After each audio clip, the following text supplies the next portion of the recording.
것을 확인했던 헤롯 아그리파 1세는 그 책임을 물어서 무고한 간수들을 모두 죽였습니다.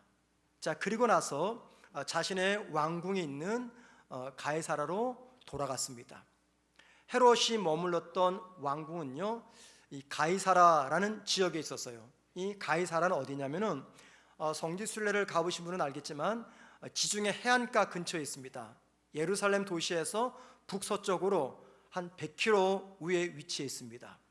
이 도시는요, 헤롯 아그리파 1세의 할아버지였던 헤롯 대왕, 즉 예수님이 태어나실 때 2살 이하의 남아를 다 죽였던 헤롯 대왕이 바다를 돌로 메꿔서 만든 도시입니다. 이 도시에다가 자신의 왕궁과 원형 경기장과 원형 극장을 만들었습니다. 자, 그리고 당시 이스라엘을 정복했던 로마 황제의 환심을 사기 위해서 그 도시의 이름을 로마 황제의 칭호로 따서 가이사라라고 지었습니다. 그리고 그 도시 안에 로마 황제를 숭배할 수 있는 신전을 만들어 놓았어요. 헤롯 아그리파 1세가 바로 그곳으로 돌아갔습니다. 자, 자신의 왕궁으로 돌아왔던, 즉 가이사로 돌아왔던 헤롯 아그리파에게 어떤 일이 일어났을까요? 오늘 본문은 그 이야기를 우리에게 알려줍니다. 오늘 본문인 20절 말씀 보면 두로와 시돈이라는 이름이 나옵니다. 두로와 시돈은요, 자그마한 도시 국가였습니다. 가이사라가 해안가에 있다 그랬잖아요. 그 해안가에 있었던 가이사라에서 북쪽으로 100km 더 가면은 두로와 시돈이 있었습니다. 이게 항구 도시다 보니까는 식량을 자칫 조달할 수가 없는 겁니다. 그래서 가장 가까운 인접 국가였던 이스라엘로부터 그 식량을 사왔습니다. 그런데 오늘 성경 말씀 20절을 보면은 무슨 일인지는 모르겠습니다. 설명하지 않으니까. 그런데 이 두로와 시돈이 자기들에게 식량을 파는 이스라엘의 왕이었던 헤롯을 몹시 화나게 만들었습니다. 뭔지 모릅니다. 성경이 언급하지 않으니까. 자, 화가 난 헤롯 아그리파 1세는 두로와 시돈에게 음식을 판매하는 것을 중단시켜 버렸습니다. 여러분, 음식을 더 이상 구입을 하지 못하니까는 이 두로와 시돈은 심각한 위기에 빠진 겁니다. 그래서 이 문제를 해결하기 위해서 두로와 시돈의 지도자들이 헤롯을 만나기를 원했지만 만나주지 않았습니다. 그때 이들은요, 헤롯의 최측근이었던, 즉 헤롯 왕의 이 잠자리를 관리했던 가장 가까운 사람이죠. 헤롯 왕과 블라스도에게 줄을 대서 부탁을 했습니다. 헤롯을 좀 만나게 해달라고. 여기까지가 20절, 21절 말씀입니다. 자, 그런데 오늘 본문 21절 말씀 보면 이런 말이 있어요. 나를 택하여 왕복을 입고 단상에 앉아. 나를 택하여 헤롯 왕이 왕복을 입고 단상에 앉았다라고 말합니다. 이 날, 어떤 날일까요? 우리 성경에는 어떤 날인지 소개하지 않고 있습니다. 그런데 이 고대 이스라엘의 역사를 썼던 고대 역사가 중에 요세푸스라는 사람이 있습니다. 예수님보다 한 수십 년 뒤에 태어난 사람인데 그가 쓴 유대 고대사에 보면은 바로 이 날이 어떤 날인지를 설명합니다. 유대 고대사에 보면은요, 이 가이사로 돌아갔던 헤롯 아그리파가 이스라엘을 지배했던 로마 황제 글라디오 생일을 축하하기 위해서 원형 경기장에서 생일 잔치를 열었습니다. 여기 21절에서 말하는 그 날이란 바로 그 날을 말합니다.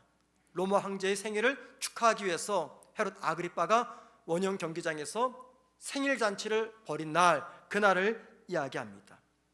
자, 두로와 시돈 사람들을 헤롯과 연결시켜주기 위해서 가장 좋은 때를 모색했던 블라스도는요, 이 이야기, 즉 헤롯이 잔치를 개설한다는 이야기를 두로와 시돈 사람들에게 알려주었습니다.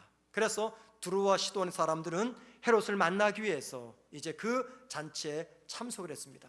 잔치가 진행되는 도중에 헤롯이 단상에 섰습니다.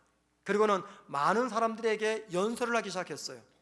그런데 그 연설을 듣는 중에 그곳에 있었던 많은 사람들은 헤롯의 말이 사람의 말이 아니라 신의 소리라고 열광적으로 환호하면서 찬사를 보냈습니다.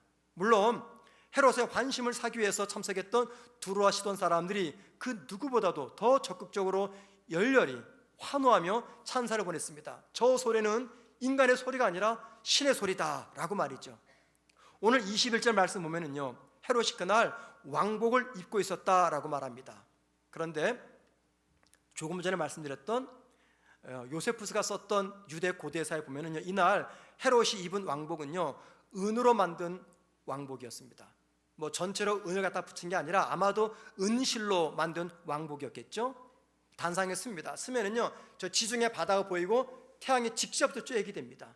이 은 왕복에 태양빛이 반사가 되니까 반사되는 빛이 너무나 밝았습니다.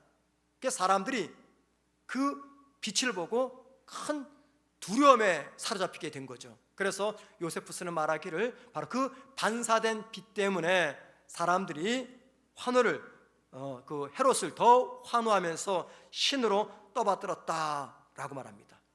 그런데 우리 성경 23절 말씀 보면은요, 헤롯은 자신을 신으로 떠받들며 열광하고 환호하는 그 사람들을 조용히 시키지 않습니다. 오히려 은근히 즐겼습니다. 그리고 요세푸스의 고대 유대사에 의하면 바로 그때 유대인들이 불길의 징조로 여겼던 올빼미가 한 마리 날아와서 원형 경기장 무대에 이렇게 앉았습니다.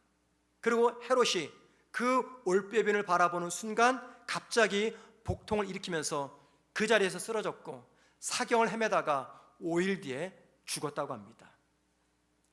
요세푸스는요, 헤롯이 죽은 것을 사건, 사고, 운명이라고 말하고, 우리 성경에서는요, 사도행전을 기록했던 누가는 주의 사자가 헤롯을 치니까 벌레에 맞아 죽었다라고 이야기합니다. 누가는 헤롯이 이 벌레에 물려 죽었다고 하고, 요세푸스는 복통 때문에 죽었다라고 말합니다. 헤롯의 죽음의 사인에 대해서 성경의 이야기와 역사 이야기가 조금은 다릅니다. 그런데 여러분, 더 중요한 게 있죠. 성경 이야기와 이 요세푸스의 유대 고대사 이야기가 큰 맥락에서, 즉 큰 줄기에서는요, 서로 일치한다고 볼 수가 있습니다. 여러분, 헤롯 안티파스가 왜 죽었습니까? 이건 단순한 사고사가 아닙니다. 이것은 하나님께서 개입하신 하나님의 심판의 행위였습니다. 저는 오늘 본문 이 헤롯의 죽음에 관해서 말씀을 묵상하다가 이런 생각이 들었습니다. 이 12장 20절부터 23절까지 헤롯의 죽음 이야기를 그냥 삭제해버려도 성경은 전혀 아무 문제가 없습니다. 오히려 문맥상 이 헤롯의 죽음 이야기가 들어간 게 전혀 어울리지가 않아요. 12장에서 13장 넘어갈 때 헤롯의 죽음 이야기를 삭제하고 그냥 막바로 13장으로 넘어가면 더 자연스럽습니다. 도대체 어울리지도 않는 헤롯의 죽음 이야기를 누가는 왜 여기에 기록한 것인가라는 겁니다. 누가가 헤롯의 죽음의 이유를 기록한 그 의미가 무엇인지를 살펴보는 것이 오늘 설교의 핵심입니다. 누가가 헤롯의 죽음 이야기를 통해서 무엇을 전달하려고 했는가, 이것을 생각하기 위해서는요, 먼저 헤롯의 죽음 이야기를 중심으로 그 앞에 기록된 이야기와 그 뒤에 기록된 이야기가 어떤 내용인가를 생각해 보셔야 됩니다. 여러분, 헤롯의 죽음 이야기 앞에 어떤 이야기가 있습니까? 사도행전 1장 1절부터 12장 19절까지가 있죠. 이 이야기는 어떤 이야기입니까? 성령 충만했던 제자들과 초대교회 성도들이 예수는 하나님의 아들이시며 죽음에서 부활하신 우리의 구원자이심을 전했습니다. 그랬더니 대제사장을 비롯한 많은 종교 지도자들이 초대교회 성도들과 제자들을 감옥에 가둡니다. 생명을 위협하면서 복음을 전하지 못하도록 압력을 가했습니다. 그럼에도 불구하고 제자들과 성도들은 그 위협에 조금도 굴하지 않고 더 힘있게 복음을 전했어요. 그랬더니 어떤 일이 벌어졌습니까? 초대교회에 박해가 찾아왔습니다. 그 박해가 너무 힘들어서 일부는 다른 곳으로 도망갔고 도망친 그곳에서 복음을 전했죠. 자, 그런 와중에 우리가 잘 아는 젊은 사울이란 사람이 예수와 교회와 성도들을 박해했다가 그만 예수를 만나 회심하게 됩니다. 그리고는 그가 복음을 전하는 전도자가 되는 이야기가 기록되어 있습니다. 자, 그리고 나서 우리가 지난 2주 동안 보았지만 헤롯이 유대인의 왕으로서, 즉 최초로 공권력이 개입해서 교회의 지도자였던 야고보를 죽이고 베드로를 죽이려 하다가 실패합니다. 자, 그 사건이 끝나자마자 헤롯에게 어떤 일이 벌어졌습니까? 갑자기 치명적 질병에 걸려 죽고 말았습니다. 여기까지가 헤롯의 죽음까지 이야기입니다. 여러분, 1장부터 헤롯의 죽음의 이야기까지 이 모든 이야기는요, 교회와 복음을 향한 세상의 적대적인 행동이 심해지면 심해질수록 복음은 더 역동적으로 전파되었음을 강조합니다. 헤롯의 죽음을 언급한 다음에 그 다음 절이 24절이에요. 뭐라고 말합니까? 이렇게 말하죠. 하나님의 말씀은 흥왕하여 더하더라. 이게 무슨 이야기입니까? 헤롯이 죽었습니다. 그러고 나서 기록된 말씀이 하나님의 말씀은 흥왕하여 더하더라. 즉 복음의 방해자였던 헤롯은 하나님의 징계를 받았고, 박해를 받았던, 핍박을 받았던 복음은 더 생명력 있게 사람들에게 전해지게 되었다, 그 이야기입니다. 자, 그리고 이제 12장이 끝나고 13장부터 어떤 이야기가 기록됩니까? 기독교를 박해했던 사울이 변화돼서 바울로 이름을 바꾸고 그가 땅끝까지 가서 복음을 전한 이야기가 기록되어 있습니다. 특별히 사도행전 26장 말씀 보면은요, 바울이 헤롯 아그리파 1세의 아들이었던 헤롯 아그리파 2세 앞에서 그의 아버지가 하나님의 징계로 죽었던 그 가이사라에서 바울로부터 복음을 듣습니다. 헤롯 아그리파의 죽음을 중심으로 그 이전과 그 이 뒤의 이야기, 지금 이게 무엇을 강조하고 있는 것입니까? 여러분, 하나님께 교만하면 이렇게 죽는다, 이 말씀을 전하는 겁니까? 하나님의 사자를, 주의 종을 함부로 대하면 이렇게 망한다, 이걸 보여줍니까? 아니에요. 물론 뭐 그런 교훈도 찾을 수 있어요. 그러나 누가가 전하고 싶었던 이야기는 거기 있지 않습니다. 복음 전파를 방해하고 교회를 무너뜨리는 이 권력보다 하나님이 더 강한 분임을 강조합니다. 복음과 교회, 그리고 성도를 향한 세상의 적대감이 심해질수록 복음과 교회와 성도를 지키는 하나님의 힘 있는 간섭은 중단 없이 진행된다는 것을 강조합니다. 어떤 권력도 땅끝까지 전해주는 이 복음의 확산을 막을 수 없다는 것을 강조합니다. 성도가 복음을 전할 때 그것을 반대하는 그 어떤 세력의 개입도 하나님이 결코 용납하지 않으신다는 것을 강조하는 이야기입니다. 자, 보세요. 헤롯의 죽음과 대조되는 말씀이 바로 그 다음에 나온 24절이라 말씀드렸어요. 24절, 하나님의 말씀은 흥왕하여 더하더라. 여러분, 여기 맨 끝에 더하더라, 이게 무슨 말일까요? 이런 거죠. 복음 전파를 방해했던 헤롯의 비극적인 종말에 비해서 복음은 거침없이 전파하게 되었다, 그 이야기입니다. 헤롯의 비극적인 종말에 비해서 복음은 거침없이 장벽을 뚫고 전파되었다, 그 뜻입니다. 그래서 오늘 본문을 해설했던 영국의 존 스타트 목사라는 분은요, 이렇게 오늘 말씀을 결론적으로 설명해 놓았습니다. 한번 들어보세요. 폭군들은 교회를 반대하고 복음 전파를 방해하면서 한동안은 뽐내고 떵떵거리겠지만 마치 헤롯처럼 오래 지속되지는 못한다. 결국 그들의 제국은 망할 것이며 그들의 교만함도 무너지고 말 것이다. 이 이야기가 뭘 설명해 줍니까? 헤롯의 죽음과 복음의 진보를 설명하는 말씀입니다. 믿지 않는 세상 사람들이 듣기에 불편한 진실이 있습니다. 진실인데 불편해요. 불편한데 진실이에요. 이 불편한 진실이 있어요. 그게 뭔지 아십니까? 하나님을 대적하는 사람은 반드시 하나님이 심판하시고 징계하신다는 이야기입니다. 또 뭐가 있을까요? 하나님의 뜻을 꺾으려고 하고 하나님의 일을 방해하는 자는 반드시 하나님의 징계와 심판을 받는다는 이야기입니다. 이건 진실입니다. 그런데 불편한 진실이에요.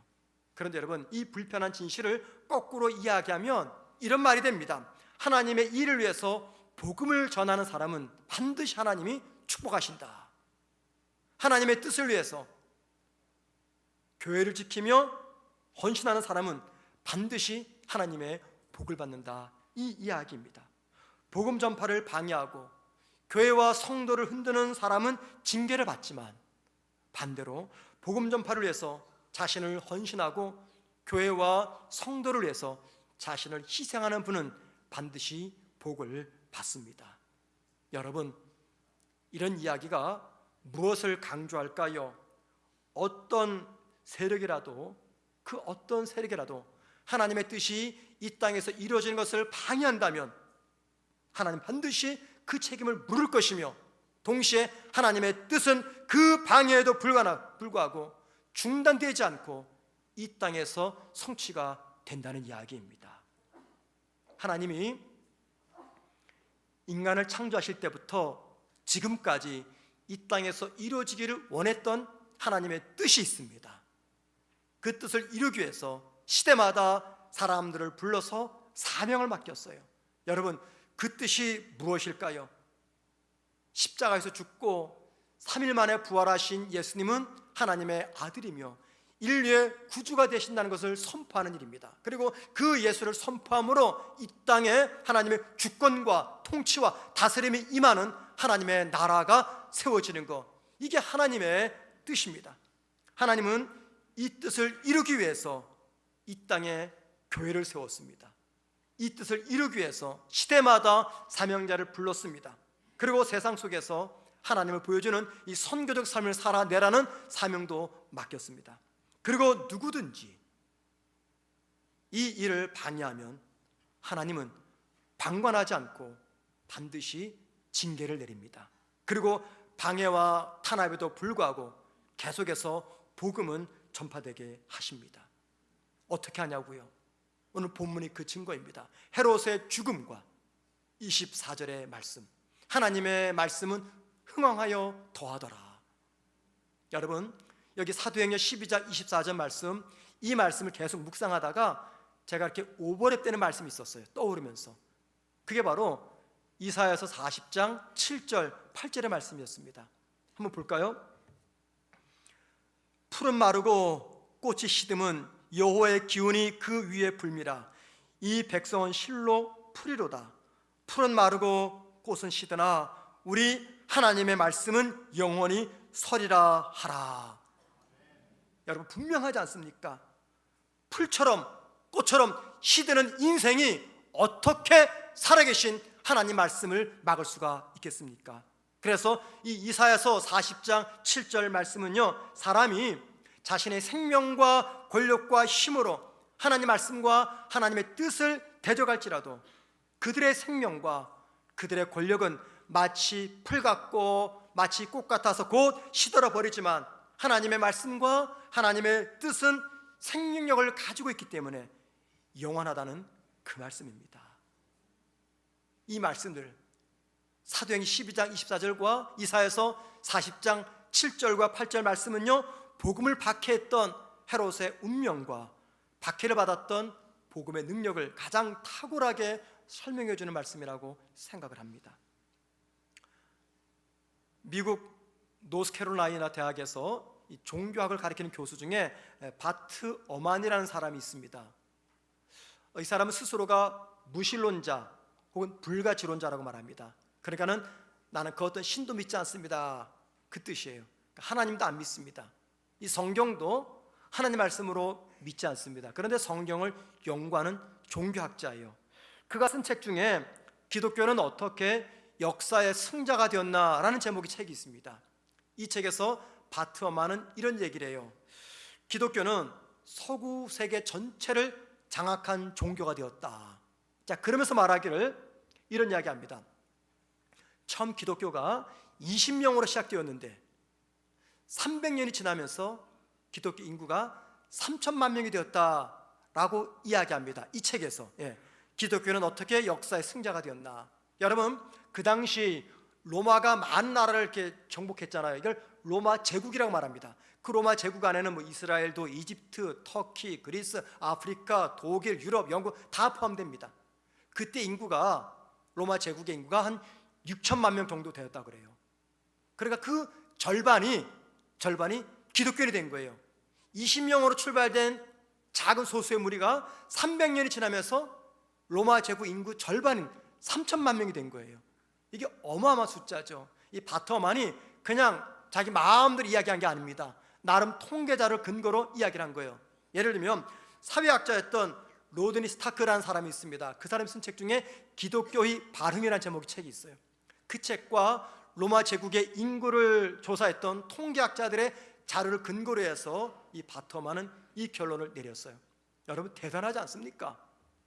20명으로 시작된 기독교 인구가 300년이 지나면서 3천만 명이 되었어요. 그런데 이것보다 더 놀라운 사실을 먼저 아세요? 그 300년이 기독교에게는 어떤 시간이었을까요? 기독교에게, 성도에게, 교회에게 우호적인 시간이었을까요? 아닙니다. 그 300년은요 기독교를 탄압했던 시간이었습니다. 기독교에게는요 고난의 시간들이었습니다. 목숨 걸고 예수를 믿어야 될 그때였습니다. 수많은 박해가 있었습니다. 이 박해가 너무나 많으니까는 다 설명할 수 없어가지고 교회 역사를 연구하는 신학자들은요 그 300년 동안 교회에 찾아온 그 많은 박해 중에서 대표적인 10대 박해를 뽑았습니다. 그 10대 박해는요 주 64년부터 로마 황제였던 네로부터 시작돼가지고 주 311년까지 10명의 황제들에 의해서 자행되었던 대기독교를 향한 탄압과 박해였습니다. 한 60년이 되는 거죠. 이게 언제까지 시작되냐면 주 313년 콘스탄틴 황제가 기독교를 로마 제국의 국교로 인정을 합니다. 바로 그 전까지, 바로 직전까지 기독교를 향한 탄압과 박해가 극심했습니다. 여러분, 제가 지금 무슨 말씀을 드린지 아십니까? 기독교 인구가 20명에서 3,000명 되는 그 환경이 기독교에게 우호적인 환경이 아니었다는 겁니다. 기독교에게는요 고통스러운 신간이었습니다. 하루 자고 나면 이웃 성도가 순교로 제물로 바쳐집니다. 하루 자고 나면 많은 성도들이 감옥에 끌려가서 사자밥이 됩니다. 하루 자고 나면 수많은 기독교인들이 저 골로세움에 밤을 밝히는 불꽃이 되어서 십자가에서 처형을 당하고 갑니다. 자고 나면은 수많은 동료 그리스도인들이 로마로 들어가는 그 도시의 양쪽에 십자가에 매달려서 밤을 밝히는 횃불로 사용되었던 그 고통스러운 때, 그 고난의 시간을 초대교회가 지나왔습니다. 그리고 그 과정을 지나면서 20명에서 3천만 명이 된 거예요. 여러분, 로마 제국 인구의 절반이 기독교인이 되었다. 이게 무슨 말일까요? 그 로마 제국 사람들은요 1000년 이상 나름대로 자기들의 신을 믿었던 사람들이에요. 로마 제국 사람들이 고대 시대니까요. 그런데 예수를 믿었다 그 말은 1000년 이상 믿었던 그들의 신을 버리고 예수를 신으로 영접했고 예수를 그들의 주인으로 받아들였다 그 말입니다. 이 말은요 1000년 이상 이어져 왔던 그 유럽의 인생관, 세계관, 종교관이 바뀌었다 그 말입니다. 이게 결코 쉬운 일이 아닙니다. 어떻게 이게 가능했습니까? 이에 반해서 계속해서 바트어만은 5가지 이유를 제시합니다. 첫 번째는 기독교인의 종교적 열정, 두 번째는 영생의 교리, 세 번째는 기독교인들이 행한 기적, 네 번째는 기독교인들의 엄격한 도덕성, 마지막 5번째는 강력한 성직 체계. 이 5가지 때문에 기독교가 박해를 뚫고 이렇게 부흥하게 되었다라고 말합니다. 저는 이 5가지가 큰 도움이 됐다고 생각을 합니다. 하지만 여러분, 20명에서 3천만 명이 되는 이 역사는요 이 5가지 때문에 일어난 결과가 아니에요. 본질적인 이유가 있습니다. 그 이유가 무엇일까요? 오늘 본문 24절에 말합니다. 하나님의 말씀은 흥왕하여 더하더라. 이사야서 40장 8절은 말합니다. 풀은 마르고 꽃은 시드나 우리 하나님의 말씀은 영원히 서리라. 영원한 말씀, 생명의 말씀이 그들을 붙잡았기 때문에, 그들을 살려냈기 때문에, 그들이 박해 속에서도 생명의 말씀을 믿었기 때문에 300년 긴 고난 속에서 기독교는 말살되지 않고 오히려 가면 갈수록 더 증가돼서 로마 제국의 절반이 기독교인이 된 것입니다. 그런데 여러분, 초대교회 성도들만 박해받은 게 아니죠. 우리나라 조선 땅에 복음이 들어왔을 때 얼마나 많은 사람들이 박해를 받았습니까? 우리 기독교는 유교 사상과 충돌하잖아요. 제사 문제 때문에 참 많은 우리 초대 그리스도인들이 순교를 당했습니다. 우리 역사 시간 많이 배웠지 않습니까? 얼마나 많은 박해가 있었습니까? 그리고 우리나라에 와서 복음을 전했던 선교사 중에 제일 먼저 순교를 당했던 선교사가 우리가 잘 아는 로버트 토마스 선교사입니다. 그는 원래 영국 웨일즈 출신입니다. 중국 땅으로 아버지가 목회했던 교회에서 선교사로 파송을 받았어요. 그런데 중국에 도착해서 얼마 있다가 아내가 죽었습니다. 그러고 나서 이 선교지를 바꿔서 조선 땅에 옵니다. 제일 먼저 백령도를 정탐을 하고 돌아갔어요.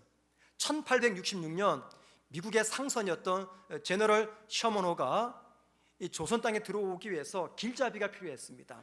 그래서 토마스 선교사를 만나게 되었고, 토마스 선교사는 길도 안내하면서 조선 땅에 가서 조선 사람들에게 복음을 전하고 성경을 배포해야 되겠다, 그 생각을 가지고 제너럴 셔먼을 타고 대동강으로 들어옵니다. 그때 대동강변에서 평양 군사들이 쏘아대는 대포를 맞고 이 배가 불에 타버립니다. 그때 토마스 선교사가 바다로 뛰어내려서 헤엄쳐서 육지까지 도착을 합니다. 육지에 도착해서 수많은 사람들이 모일러 있을 때 성경을 나눠줍니다. 성경을 나눠주다가 평양 군사들에 의해서 죽임을 당하고 맙니다. 그때 토마스 선교사가 나눠주는 성경을 받았던 사람 중에 박용수라는 사람이 있습니다. 그 박용수라는 사람이 성경을 받아서 집으로 돌아왔어요. 그 당시에는요, 종이가 굉장히 귀했던 시기입니다. 그래서 그의 안방을, 그 성경책을 하나 다 찢어가지고 벽지로 사용해 다 붙여버린 겁니다, 성경을. 그런데 그것으로 끝나지 않았어요. 그 안방에서 누웠을 때나 밥을 먹을 때나 가족과 이야기할 때나 눈에 뭐가 들어오는 겁니까? 성경의 이야기가 들어오는 겁니다. 그래서 자기도 모르게 이렇게 성경을 따라서 읽다 보니 큰 감동을 받았어요. 그리고 마침내 기독 신앙을 받아들이게 됩니다. 그리고는 그의 가정을 교회로 오픈을 합니다. 나중에 평양 사람들이 기독교로 돌아오는 기독교 운동 확산에 중추적인 역할을 감당하게 됩니다. 여러분, 이런 이야기가 무엇이 사실임을 증명합니까? 하나님의 말씀은 흥왕하여 더하더라. 풀은 마르고 꽃은 시드나 하나님 말씀은 영원히 서리라. 하나님 말씀은 곧 하나님이십니다. 여러분 생각해 보세요. 어떻게 전능하신 하나님 말씀이 사람들이 박해한다고 그 생명이 소멸될 수가 있겠습니까? 어떻게 생명의 말씀인 그 성경을 믿는 성도들이 박해 앞에서 신앙을 포기할 수가 있겠습니까? 박해를 받으면 받을수록, 공격을 받으면 받을수록 더 강해지는 것, 그게 바로 복음이며 하나님의 말씀입니다. 이 명제는요, 중요한 것을 알려줘요. 성경을 하나님 말씀으로 믿고 복음을 생명의 말씀으로 믿어서 그 말씀을 삶의 좌표로 삼고 살아가는 성도들은 이 세상 그 누구보다도 강하고 견고합니다. 왠지 아십니까? 이 세상에서 가장 강하고 가장 견고한 하나님의 말씀으로 자기 마음과 생각을 지키고 있기 때문입니다. 그래서 말씀으로 자기 내면을 채우는 성도들은요, 태산 같은 고난이 찾아와서 삶과 신앙을 위협해도 전혀 흔들리지 않습니다. 하나님 말씀으로 자기 내면을 채우는 성도들은요, 신앙에 박해가 있어도 주님을 떠나지 않습니다. 하나님의 말씀으로 자기 생각과 내면을 채우는 성도들은요, 삶과 신앙을 위협하는 유혹이 찾아와도 흔들리지 않습니다. 오해하지 마십시오. 내가 의로워서가 아닙니다. 내가 뚝심이 있어서가 아닙니다. 내 의지가 강해서가 아닙니다. 내가 실력이 있어서가 아닙니다. 내 안에 있는 말씀, 내 생각과 말씀을 채우는 하나님의 말씀이 생명의 말씀이기 때문에 내가 사랑하는 복음이 나를 강한 사람으로 만들어 주기 때문입니다. 많은 학자들은요, 사도행전을 주 80년에서 90년 사이 기록됐다라고 말합니다. 사도행전은 80년과 90년 사이에 기록됐어요. 자, 그럼 여러분, 이때가 초대교회 성도들에게는 어떤 때입니까? 그 어떤 때보다 박해가 극심한 때였습니다. 숨죽이고 예수 믿을 때예요. 예수 믿는 거 숨겨야 됩니다. 잡히면 죽습니다. 사자밥으로 죽습니다.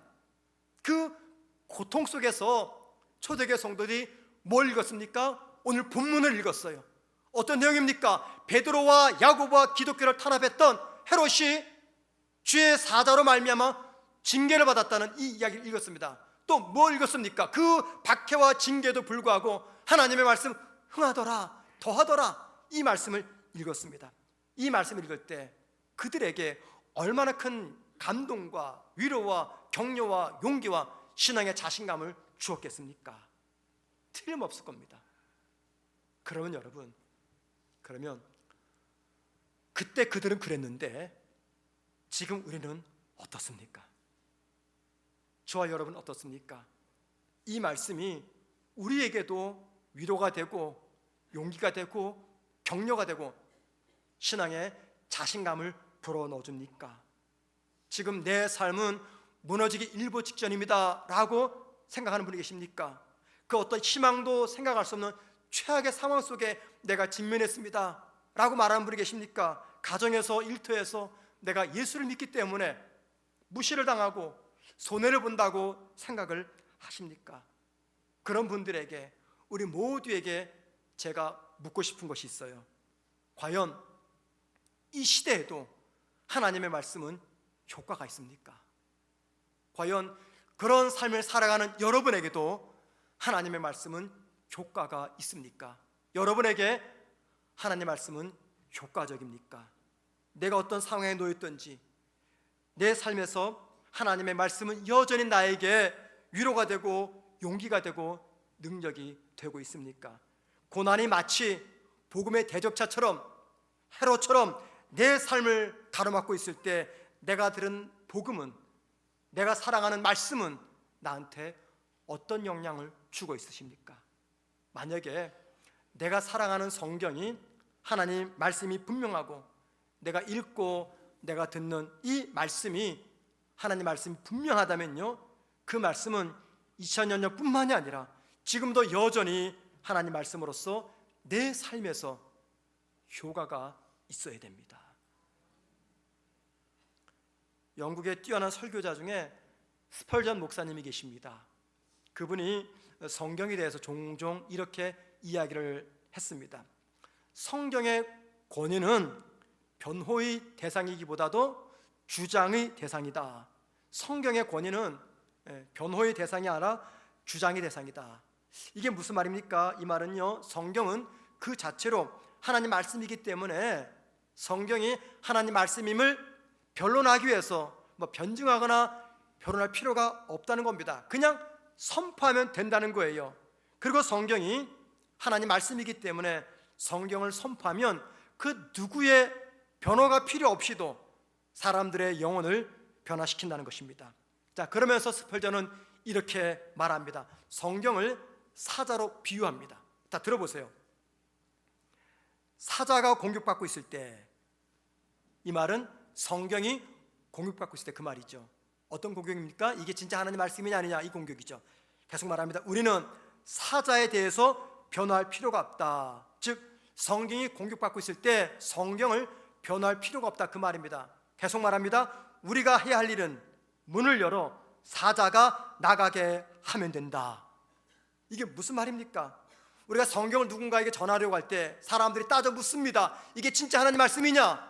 무슨 근거로 이것이 하나님 말씀이라고 말하느냐? 따져 묻습니다. 그때 우리가 굳이 이게 어떻게 하나님 말씀인지 변론할 필요가 없다는 겁니다. 그냥 선포하면 된다는 거예요. 선포하면 사자가 마치 적들을 향해서 용감하게 싸우듯이 하나님 말씀은 살아있기 때문에 그 말씀대로 역사에서 성경이 하나님 말씀이냐 주장하고 따지는 사람들의 심령을 변화시키는 힘이 있다는 겁니다. 그래서 성경에 대해서 굳이 변호하지 말고 그냥 선포해라 말하고 있는 것이에요. 여러분, 내 입을 통해서 선포된 성경에는요, 내가 사랑하는 성경에는요, 내가 믿는 성경에는요, 그 누구의 도움 없이도 사람을 살리고 시대를 변화시키는 생명의 능력이 담겨져 있습니다. 저와 여러분이 믿음으로 살아가는 동안에 참 많은 사탄의 공격을 받게 될 겁니다. 때로는 많이 낙심하고요, 또 포기하고 싶고 영적 침체에 빠질 때도 있을 겁니다. 하지만 여러분, 그럼에도 불구하고 저와 여러분은 마침내 끝까지 믿음의 경주를 완주하게 될 겁니다. 그리고 마침내 우리가 그토록 그리던 하나님의 나라에 들어가게 될 겁니다. 어떻게 확신하냐고요? 먼저는 우리의 구원을 베푸신 하나님의 구원은 어떤 경우에도 취소되는 경우가 없습니다. 그리고 중요한 것은 저와 여러분을 그 구원의 완성의 자리까지 이끌고 가는 성경 말씀은요, 어떤 반대를 뚫고 나가는 생명이 있기 때문입니다. 세상에는 두 분류의 사람이 있습니다. 하나님의 관점에서 볼 때 하나님의 대적이 있고요, 하나님의 벗이 있습니다. 자, 하나님의 대적은 누굽니까? 복음을 방해하는 사람입니다. 교회와 성도들을 박해하는 사람들입니다. 교회를 허무는 사람들입니다. 이거 하나님의 대적입니다. 하나님 반드시 징계와 심판으로 반응하십니다. 반대로 하나님의 벗이 있습니다. 누굽니까? 복음의 전파자, 교회를 세우기 위해서 희생하는 성도, 한 영혼을 위해서 최선을 다해서 복음으로 섬기는 분들, 이런 분들은 모두가 다 하나님의 벗입니다. 하나님이 당신의 벗들에게 어떻게 대하실까요? 우리가 상상할 수 없는 놀라운 방법으로 그런 하나님의 벗을 하나님은 축복하실 겁니다. 여러분, 이제 예배당 나가면 또 한 주간의 삶을 살아가십니다. 그런 여러분에게 제가 숙제 하나 드리겠습니다. 여러분, 한 주간 내내 묵상해 보세요. 내가 사랑하는 말씀, 내 마음에 채워져 있는 말씀, 하나님 말씀이라고 고백하는 이 하나님 말씀이, 이 설교가 여전히 나에게도 효과적인가? 여전히 이 말씀이 내 삶에서 효과적인가 생각해 보시기 바랍니다. 오늘 말씀을 기억하면서 우리 찬송과 선한 능력으로 이 찬양하면서 준비하신 헌금드립니다.